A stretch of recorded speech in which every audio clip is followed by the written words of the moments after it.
Би аймандаға мат кечек алды сағымғы тұсты Элбек адылығы ша ветеранары шоғыл. Изін қасықтар тыл тоғынжыларылы.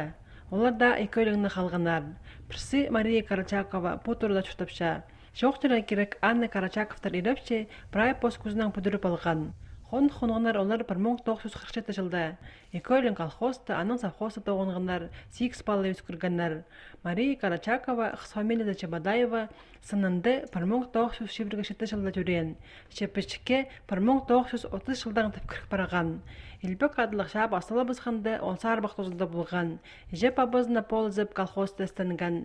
Ашын ұржылар совет жолын қырарға кіріпскенің Мария Егоровна тоқчықын оқтыста исылған. Жа басылып сұғынды көпен жастықпыз. Састы болғыз. Суғайды айтылы күш келген. Аның пісті бригадир.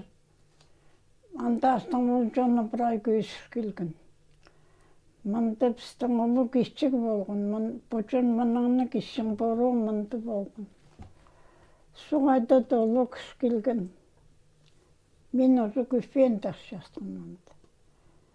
41 жылды. Ғыржыдың тоғыр күрезерге мат кечек алды шырттық ершонның қады Мария Егоровнаның ұсқарындызы базып абызы барыбысқан.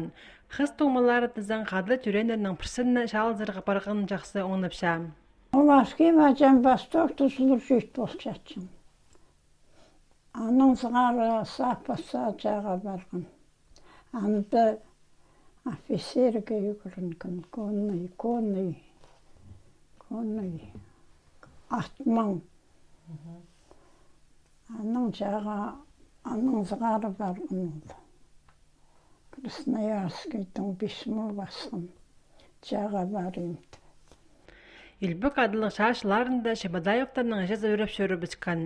Мария Егоровнаның үнкіс қалып өдеклі колхозды тоғынған. Ол от сапқан, көпен тастан, қырып бұрынан. Ша тоғысыл бұрғанда қарындастар айлын келгендер. Қады құнғаны аның өдек Элбек адылық ша арылышызы болған. Ебзер айлынғанда колхоз тоғынған. Шуштастан 1989 жылда барыбызған. Ол тұстан ғылғары мат кечік алдағы тыл тоғынжызы Мария Карачакова шалғызан жұтапша. Пүнгі күнді аның қады палы-палызы болша.